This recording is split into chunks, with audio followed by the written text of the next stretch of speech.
जो बदला जा सके उसे बदलो, जो बदला ना जा सके उसे स्वीकार करो और जो स्वीकार भी ना किया जा सके दोस्तों उससे दूर रहो। लेकिन अपने आप को खुश रखो, अपने आप को खुश रखो। नमस्कार दोस्तों, मैं ज्योतिष आचार्य वासुदेव मिश्रा आपका अपने चैनल मिरेकल ऑफ एस्ट्रोलॉजी में हार्दिक अभिनंदन करता हूं।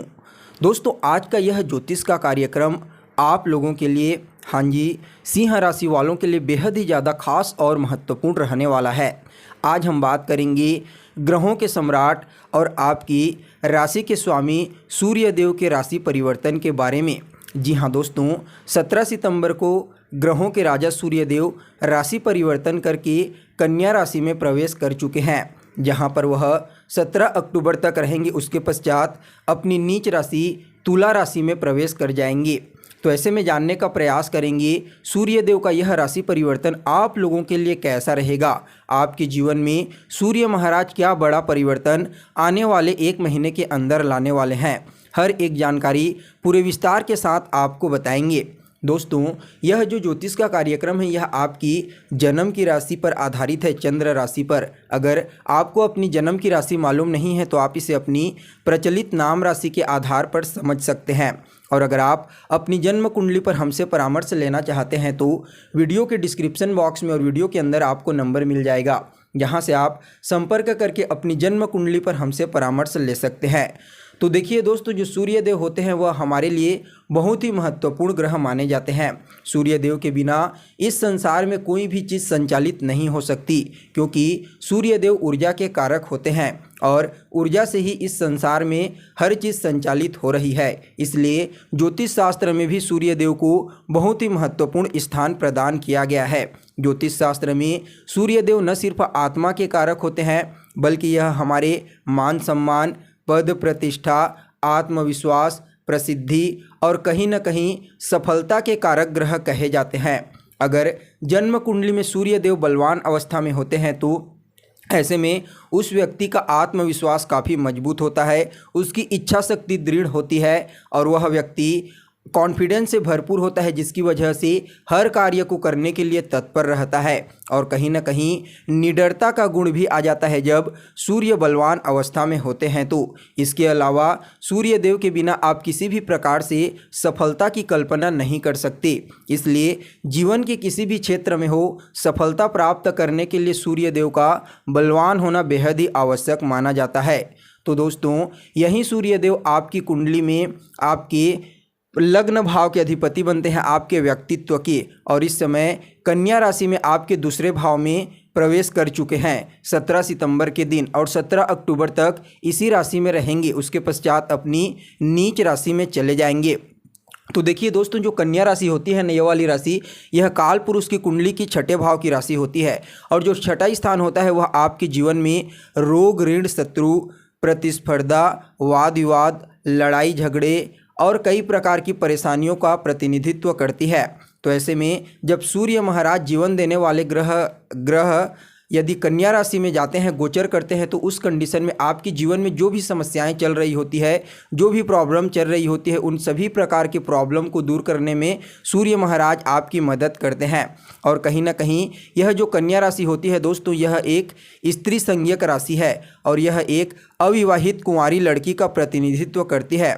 वैसे तो यह सामान्य है, लेकिन फिर भी कुछ आलोचनात्मक है। और इस राशि में जब सूर्य महाराज गोचर करते हैं तो जीवन में कई क्षेत्रों में प्रकाश लाते हैं। तो देखिए दोस्तों, आप लोगों के लिए, यानी कि सिंह राशि वाले जातकों के लिए सूर्य देव आपके राशि के अधिपति बनते हैं, आपके लग्न के अधिपति बनते हैं।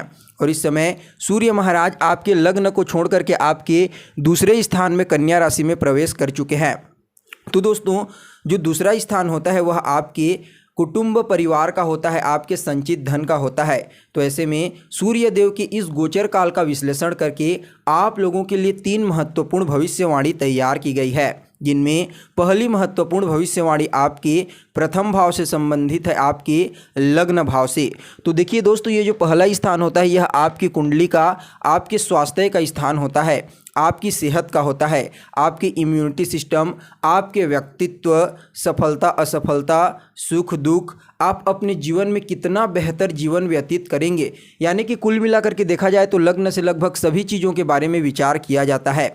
और यहाँ के अधिपति बनकर के सूर्य महाराज आपके कुंडली के दूसरे भाव में गोचर कर रहे हैं और यहाँ पर पहले से ही मंगल महाराज गोचर कर रहे हैं। और जब सूर्य भगवान को मंगल का साथ मिलता है तो ऐसे में सूर्य के बल में वृद्धि हो जाती है। तो ऐसे में दोस्तों आपके व्यक्तित्व में इस समय यहाँ से संबंधित परिणाम आपको देखने को मिलेगा।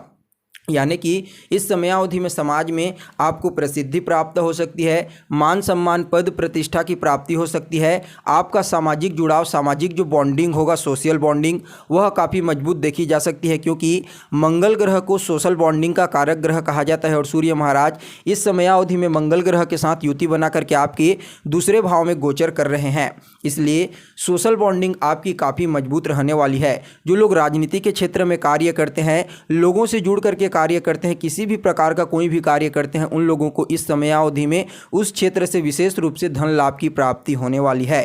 तो वहीं दोस्तों आपकी रोग प्रतिरोधक क्षमता भी इस समयावधि में काफ़ी मजबूत देखी जा सकती है, जिसकी वजह से ज़्यादा स्वास्थ्य से संबंधित समस्या आपको नहीं होगी। तो वहीं दोस्तों आप लोगों के लिए दूसरी महत्वपूर्ण भविष्यवाणी आपके दूसरे भाव से संबंधित है, क्योंकि सूर्य महाराज इस समय आपके दूसरे भाव में गोचर कर रहे हैं। तो देखिए जन्म कुंडली का जो दूसरा स्थान होता है वह आपके जीवन में संचित धन का होता है, आपके कुटुंब परिवार का होता है, आपकी वाणी का होता है, कहीं ना कहीं आपके पैतृक संपत्ति का होता है, और आपके प्राथमिक शिक्षा के बारे में भी विचार आपके दूसरे स्थान से ही किया जाता है। और सूर्य महाराज जो होते हैं दोस्तों वह सफलता के कारक ग्रह कहे जाते हैं। तो इस समय आपको अपने कार्य क्षेत्र में विशेष रूप से धन संचित करने का मौका मिलेगा और काफ़ी हद तक इस समयावधि में आप धन संचित करने में कामयाब रहेंगे। लेकिन दूसरे स्थान पर मंगल और सूर्य की युति बनी हुई है और दोनों के दोनों अग्नि तत्व के ग्रह होते हैं, इसलिए दूसरा स्थान जो है वह वाणी का स्थान है। तो आपकी वाणी में इस समय बहुत ही ज़्यादा उग्रता देखने को मिल सकती है, इसलिए लोगों से बातचीत करते समय अपनी वाणी पर नियंत्रण रखने का प्रयास करें, आपके लिए बेहतर रहेगा।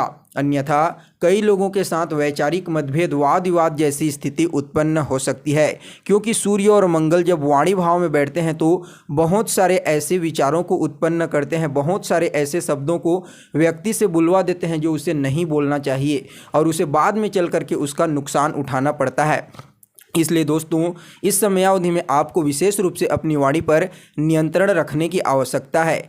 लेकिन अगर आप अपने पैतृक संपत्ति से कोई बिजनेस करते हैं, पैतृक संपत्ति से लाभ प्राप्त करना चाहते हैं, तो निश्चित रूप से इस समयावधि में आपको लाभ के अवसर प्राप्त होंगे। इसके अलावा जो विद्यार्थी हैं अभी प्राथमिक शिक्षा ग्रहण कर रहे हैं, उन लोगों के लिए भी सूर्य देव का यह जो गोचर काल होगा बहुत ही उत्तम रहने वाला है। उन विद्यार्थियों का मन पढ़ाई लिखाई में लगेगा, वह समझने का प्रयास करेंगे अपने सिलेबस को। यानी कि देखा जाए तो विद्यार्थियों के लिए सूर्य देव का यह राशि परिवर्तन बहुत ही बढ़िया रहने वाला है, क्योंकि बुध देव की उच्च राशि में सूर्य महाराज गए हैं और बुध देव खुद ही पढ़ाई लिखाई बुद्धिमत्ता के कारक ग्रह होते हैं। इसलिए सूर्य देव का कन्या राशि में जाना, दूसरे भाव में जाना प्राथमिक शिक्षा के दृष्टिकोण से बहुत ही उत्तम रहने वाला है। लेकिन दोस्तों इस समयावधि में आपके कुटुंब परिवार के साथ आपके वैचारिक मतभेद उत्पन्न हो सकते हैं, इसलिए इन चीज़ों का भी आपको विशेष रूप से ख्याल रखने की आवश्यकता है। इस समय आपके व्यक्तित्व में धन संचित करने का गुण प्रचुर मात्रा में देखने को मिलेगा। तो वहीं दोस्तों आप लोगों के लिए तीसरी महत्वपूर्ण भविष्यवाणी आपके अष्टम भाव से संबंधित है, क्योंकि सूर्य महाराज आपके दूसरे भाव में गोचर करते हुए अपनी सप्तम दृष्टि से आपके अष्टम भाव को दृष्टिगोचर करेंगे। और यह जो अष्टम भाव है दोस्तों यह देवगुरु बृहस्पति का स्थान है, यानी कि सूर्य महाराज की मित्र दृष्टि अष्टम भाव पर पड़ेगी। तो देखिए जो अष्टम स्थान होता है वह आपके जीवन में आपकी रुकावटों का, आपकी बाधाओं का, आपकी परेशानियों का, समस्याओं का, जो भी संघर्ष आप अपने जीवन में करते हैं, स्ट्रगल करते हैं सफलता प्राप्त करने के लिए, फिर किसी भी फील्ड में, उन सभी चीज़ों के बारे में विचार आपके अष्टम भाव से किया जाता है। इसके साथ ही दोस्तों जो यह अष्टम स्थान होता है यह आपके जीवन में आपकी गुप्त विद्याओं का भी प्रतिनिधित्व करता है। और सूर्य महाराज जो होते हैं वह प्रकाश के कारक होते हैं। जब भी इनकी दृष्टि जहाँ भी पड़ती है उस भाव से संबंधित जो नॉलेजेबल फैक्ट्स होते हैं उसे जागृत कर देते हैं। तो यहाँ पर आपकी छठी इंद्री को जागृत करने का प्रयास करेंगे। कुछ ऐसे नॉलेज जो आपके अंदर से अपने आप ही इस समय उत्पन्न होने लगेंगे कि आप खुद ही हैरान रह जाएंगे। इसके अलावा अष्टम भाव जो होता है दोस्तों, यह आपके रुकावटों का होता है, पहले भी बताया जा चुका है। तो ऐसे में सूर्य महाराज दृष्टि डाल करके आपके अष्टम भाव में आपको रुकावटों से दूर करेंगे, यानी कि आपके जीवन में जो भी परेशानियां हैं, जो भी बाधाएं हैं, जो भी रुकावटें हैं, सूर्य महाराज दृष्टि डाल करके उन सभी प्रकार की परेशानियों का अंत कर देंगे और आपके लिए एक सफलता के नए रास्ते तैयार करेंगे। लेकिन दोस्तों यहाँ पर मंगल भी साथ में है, तो थोड़ा सा आपको बाइक वाइक चलाते समय, कुछ भी वाहन चलाते समय सावधानी बरतने की आवश्यकता है, अन्यथा चोट चपेट लगने की संभावना नज़र आ रही है। क्योंकि मंगल की भी दृष्टि पड़ रही है, इसलिए थोड़ा सा आपको सावधान रहने की ज़रूरत है, अन्यथा सभी पक्ष में इस समय आपको लाभ के अवसर प्राप्त होंगे। तो दोस्तों यह तो हो गई आपकी जन्म की राशि के आधार पर आपके लिए सूर्य महाराज का कन्या राशि में गोचर का प्रभाव। अब चलिए जान लेते हैं सूर्य देव को बलवान बनाने के लिए, इस गोचर काल को बेहतर बनाने के लिए आपको क्या करना चाहिए। तो दोस्तों नियमित रूप से सबसे पहले तो सुबह जल्दी सो करके उठ जाइए, सूर्योदय से पहले सूर्य देव को अर्घ्य प्रदान कीजिए। सूर्य देव के बीज मंत्र ओम घृणी सूर्याय नमः, इसे रोजाना 108 बार जाप करें और हो सके तो रविवार के दिन ज़रूरतमंद लोगों की मदद करें। इससे आपके लिए सूर्य का यह गोचर काल बहुत ही उत्तम साबित होगा। तो दोस्तों कैसी लगी आपको जानकारी, कमेंट कीजिए, लाइक कीजिए और बने रहिएगा हमारे साथ। फिर मिलते हैं एक नए और ताज़ा एपिसोड में, तब तक के लिए इजाज़त दीजिए। नमस्कार।